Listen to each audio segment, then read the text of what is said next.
अस्सलाम वालेकुम दोस्तों, पंहिंजा ड्रामे जी नई अपडेट में तव्हां सभिनी पहिरीं प्यारनि खे दिल वारनि खे सिंधी प्यारनि खे ख़ुशि आमदीद।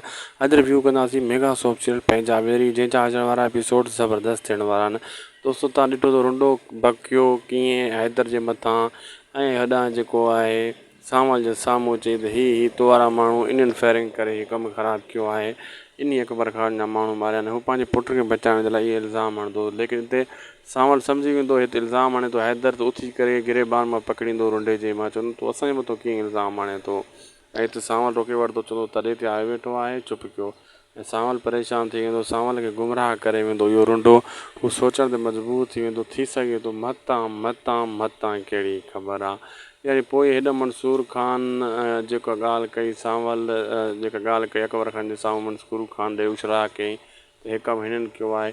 यानी गेम ज़बरदस्त हले पई, हर को सम्झी नथो सघे त असली केरु आहे नकली केरु आहे, केरु कूड़ो आहे केरु सचो आहे।